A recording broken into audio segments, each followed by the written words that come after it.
বন্ধুরা, আজকে নতুন একটি বিষয় নিয়ে হাজির হলাম। সেটা হলো আমরা যারা ছাদে বাগান করি, আমরা টবের জন্য মাটি তৈরি করা অনেকে পারি না। এই জন্য গাছ থেকে কাঙ্ক্ষিত ফলন পাই না।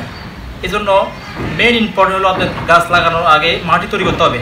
এই দেখেন, এই যে এটা 12-14 ইঞ্চি টব, এই টবটা আমি এখন মাটি দিয়ে তৈরি করবো। টবের জন্য মাটি তৈরি করবো। কীভাবে তৈরি করবো, প্রত্যেকটা জিনিস আমি দেখে এখানে সাজা রেখেছি। আমি সবগুলো জিনিস আপনাদের সাথে পরিচয় করে দিব।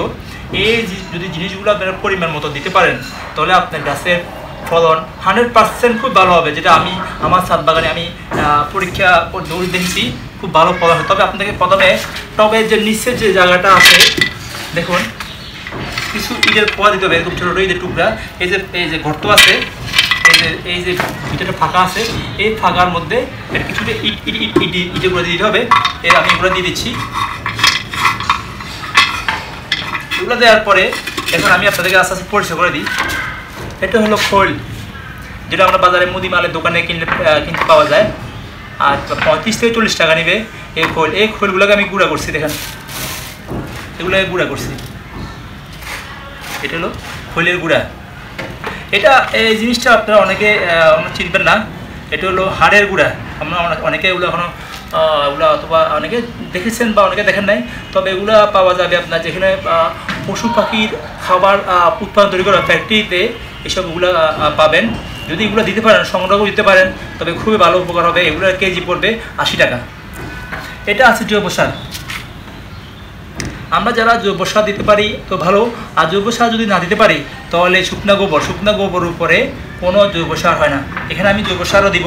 আমি এখানে এটা আছে আপনাদের জৈব সার আমি দেখাবো। শুকনা গোবরটাও আছে, আমি ওটাও মিক্স করবো। এটা হলো জৈব সার, বাজার থেকে কিনতে পাওয়া যায়। আপনার 5 কেজির একটা প্যাকেট আছে, সম্ভবত নেবে 200 টাকা। এই দেখেন কোকোপিট। আর একটা মোস্ট ইম্পর্টেন্ট হলো কোকোপিট। এই কোকোপিট যত বেশি দিবেন তত বেশি আপনার গাছের জন্য ভালো। মাটি দিবেন খুবই পরিমাণ মতো। আমি মাটি নিচ্ছি, তবে মাটি খুব আরও অল্প পরিমাণে দিব, বেশি মাটি দিব না। তবে বেশি থাকবে আমার কোকোপিট। এর সাথে আছে 3 রকমের সার দিব, খুবই অল্প পরিমাণে, নামমাত্র সার দিব। ইউরিয়া, টিএসপি, এমপি, এগুলো আমি আপনাদের দেখানোর জন্য এখানে রাখছি। এগুলো খুবই সীমিত পরিমাণে দিব। তবে দেখেন, আমি এখন মিক্স করবো সবগুলা জিনিস রেডি। আমি একটু শুকনা গোবর আনতেছি আমাদের শুকনো গোবর। আমি এই হলো শুকনা গোবর, দেখেন একদম শুকনা গোবর, জুড়ে শুকনা। এটার উপরে কোনো জৈব সার নেই। এটা আপনার বাড়িতে কিনে যতই দেন, এগুলো তো প্রাইসে একটু বেশি, জন্য আমরা অনেকে এগুলো কিনতে পাই না। তবে আমাদের বেশিরভাগ শহরে ওগুলো পাবেন, অনেক গরুর খামার আছে, ওখান থেকে এগুলো গরু শুকনা গোবরগুলো কিনলে পাওয়া যাবে জৈব সার। দেখুন শুকনা গোবর। তো আমি এগুলো এখানে দিয়ে দিচ্ছি। এগুলো আমি একটু সরিয়ে নিচ্ছি, এগুলো পরে দিব। তো আমি এগুলো আস্তে আস্তে সবগুলো মিশিয়ে দিই। জৈব সারগুলা, হাড়ের গুঁড়া এবং খৈল। তারপরে মাটি দিয়েছেন। আমি খুবই অল্প পরিমাণ মাটি ব্যবহার করছি। মাটি খুব অল্প পরিমাণ দিয়েছেন। এগুলো হলো মাটি, আর এগুলো হলো সব কোকোপিট, জৈব সার, খৈল, এগুলো দিয়ে আমি মিক্স করতেছি।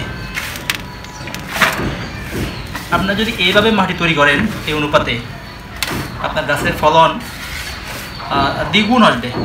শুধু দ্বিগুণ না, গাছের পাতার স্বাস্থ্য ভালো থাকবে।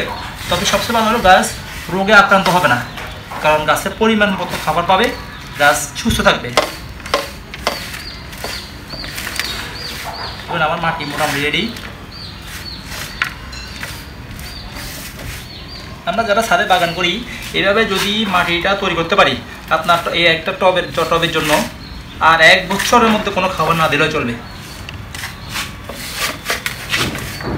এখন আমি একটু সীমিত একটা স্বল্প পরিমাণে কিছু সার দিব। দেখেন, না দিলে নয়, না দিলেও চলে। আমি যে পরিমাণে সার দিয়েছি এখানে, না দিলেও চলে। একটু ইউরিয়া দিলাম, একটু টিএসপি দিলাম। সীমিত পরিমাণে আমি একটু সার ব্যবহার করতেছি।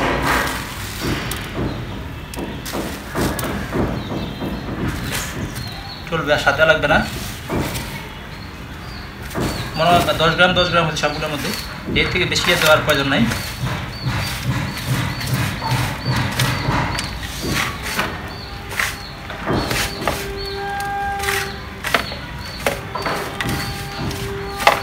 এই হলো টবের জন্য মাটি প্রস্তুত। আমরা এখন মাটিগুলো টবে ভর্তি করব।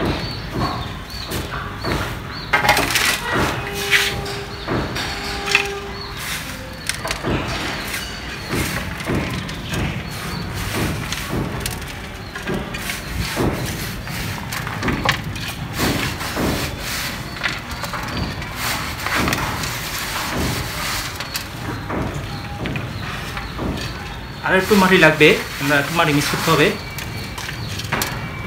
তবে মাটি দিব না, আমরা এখানে সরাসরি জৈব সার দিয়ে দেবো।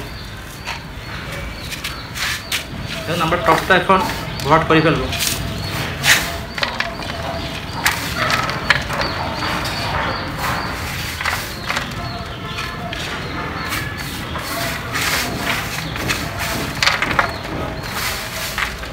এই টবের মধ্যে আপনি শীতকালীন টমেটো, বেগুন, স্ট্রবেরি সবচেয়ে ভালো হয়, স্ট্রবেরি লাগাতে পারেন, প্রচুর ফলন আসবে। এখানে আমার টব রেডি, গাছ লাগানোর জন্য টব রেডি। আপনারা আশা করি এইভাবে টব রেডি করবেন, তাহলে গাছের প্রচুর ফলন পাবেন, গাছ তাড়াতাড়ি নষ্ট হবে না, গাছের ফলন ভালো আসবে। যারা আমার এই ভিডিওটা দেখতেছেন, আমার চ্যানেলের মূল লক্ষ্য হলো যারা আমরা ছাদ কৃষি করি বা ছাদ বাগান করি, তারা যেন এই ছোটোখাটো বিষয়গুলো জেনে তারা এই ছোটোখাটো বিষয়গুলো তারা নিজেদের সাথে অ্যাপ্লাই করতে পারে, তাহলে তারা যেমন উপকৃত হবে এবং আমাদের ছাদগুলো যেগুলো ছাদগুলো খালি পড়ে আছে ওই ছাদগুলো বাগানে ভরপুর হয়ে যাবে। তো আশা করি আপনারা আমার ভিডিওটা যদি ভালো লাগে থাকে সাবস্ক্রাইব করবেন। আশা করি সামনে আর নতুন নতুন ভিডিও নিয়ে আপনাদের সাথে হাজির হব। ধন্যবাদ সবাইকে।